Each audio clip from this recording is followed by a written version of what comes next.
S nama je izbornik Hrvatske teniske Davis Cup reprezentacije, gospodin Velimir Zovko. Velimire, možete li nam nešto reći o početku teniske sezone i Davis Cupu u Varaždinu?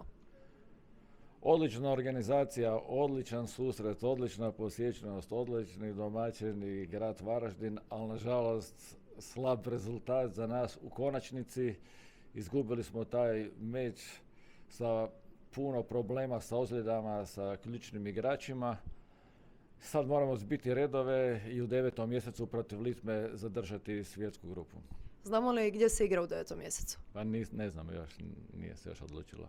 Dobro, nakon Davis Cupa krenula je serija profesionalnih turnira u Istri, 53. izdanje Istarske rivijere. Možete li nam dati kratki komentar? Pa Istarska rivijera to je to su naši najstariji profesionalni turniri, izuzetno dobro organizirani.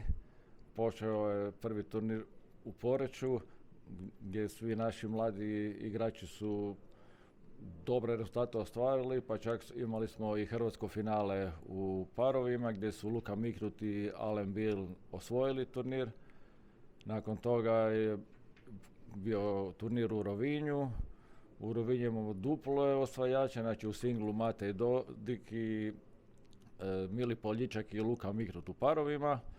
I sada treći tjedan igra se turnir u Opatiji, gdje su isto naši svi igrači već prošli prvo kolo i čak je tu i prve bodove naš junior Duje Markovina upisao, dok su Mili Poljičak i Luka Mikrut prošli prvo kolo. Isto dobro kad se igrao i turnir u Rovinju, imali smo i pripreme za našu juniorsku reprezentaciju, znači najbolji mladi juniori su bili na pripremama za Perin Memorial. To je jedan od većih svjetskih turnira iz juniorske serije. I također na tom turniru smo imali dobar rezultat, odnosno odličan, jer na kraju Duje Markovina je osvojio par.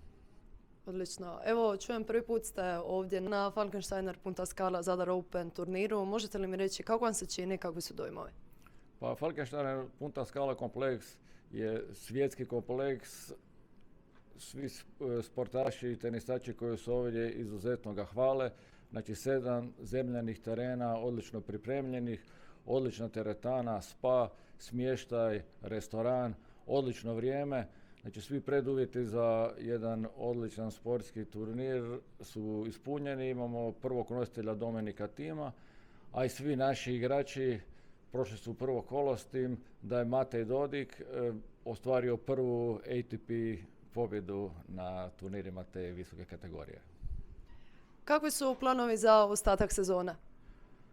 Ostatak sezone je još uvijek isto gust, znači bit će još Challenger u Splitu, znači još jedan iz serije visokih profesionalnih turnira i još imamo ove turnire Futurese koji su po cijeloj Hrvatskoj od Dubrovnika, Splita, Osijeka, Bola, Zagreba.